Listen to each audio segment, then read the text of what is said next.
balığı bu şekilde hazırlayabiliriz. Öncelikle bunun için ne lazım arkadaşlar? Bizim şorumuzdan. Şam haşorunda hazırlanan özel bir sos. İçerisinde süt var. Şam haşorundan? Evet. İçerisinde Türkiye'de buna süzme yoğurt. Bu şekilde hazırladıktan sonra üzerine şöyle.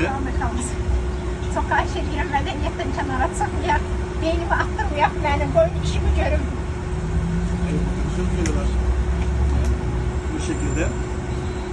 Yanına şöyle çedar peynir. Beyaz peynir.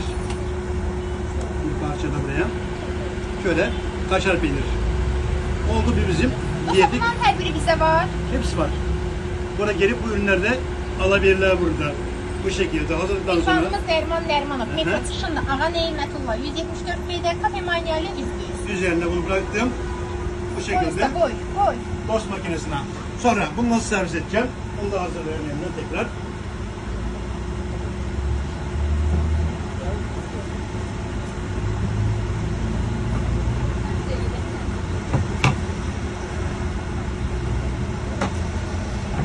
Bu şöyle.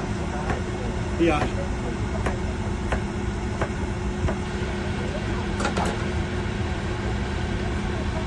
Dilim. Ustanın standart şeydi o. 4 dənə xiyar qoyramışıq. Bu dəfə usta fərqlilik elədi. Çilek. Bugün çilek yerine çilek tercih ettik. Niye bunu tercih ettik? Biraz daha farklı olsun diye. Əziyyəti pahalı oldu. Yanına da şöyle bizim özel sosumuzdan, şor sosumuzdan ilave ediyoruz. Gerçekten muhteşem bir lezzet olacak. Göreceksiniz Bu zaten. dəfə Üç usta renkliliği. deməli 4 dənə xiyarla həmişə kimi öz sayı ilə davam eləyir. Üstünə bir dənə çiyələk qoydu. Pomidoru bu dəfə pomidoru xəyanət elədin usta bu dəfə. Yok, eylemedim. Eyləmədim. Çeri domatesimiz. Onun yerine çilek koydum. Dikkat edersiniz misafirlerimiz. Gerçekten farklı bir ürün. Bunu da böyle yapalım. Usta neçəydi şefsiz? Ben mi? Yaşım 56. 40 yıldan beri çalışıyorum bu işten. 40 ildən bir. 26 ülkede bunun eğitimi veriyorum, kursları veriyorum. Ücretsiz eğitimler veriyorum. Dünyanın her yerinde Türk mutfağını, Azerbaycan mutfağını dünyaya tanıtıyorum. Gelip burada da görebilirler de. Ona necə hazırlayırsınız? İyi. Əziyyət çəkənlər sərhəddəki zabit və əsgərlərimiz siz yox. Çox xahiş edirəm, müqayisə, qiyaslama etməyin. Allah hər kəsin köməyi olsun, Allah əsgərlərimizi, zabitlərimizi qorusun. Yəni bu dəqiqə biz burada yemək göstəririk.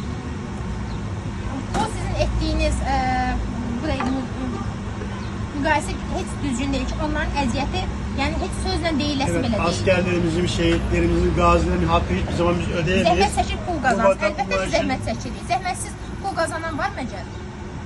Necə görünüş üçündür. Millət olaraq sözümüzü harada deməli olduğumuzu bilmirik deyə bu gündəyik. Əsgərin burada nə dəxli var? Həqiqətən də elədir. Yəni niyə müqayisə edirsiniz axı bir işini görən? Biz işimizi görürük ki, əziyyət çəkmirik.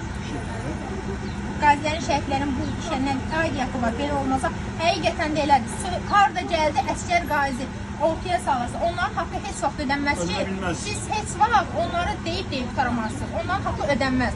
Ancaq biz də iş görürük və millətə xidmət edirik. Bu şekilde. Hər sizə niyə fikir verirsiniz? Çox nahaq danışırlar. Çünki haqsız yerə əsgərlərin, zabitlərin adlarını hallandırırlar. Əziyyət başqadır, zəhmət başqa. Biz də əziyyət çəkirik, bizim də zəhmətimiz var.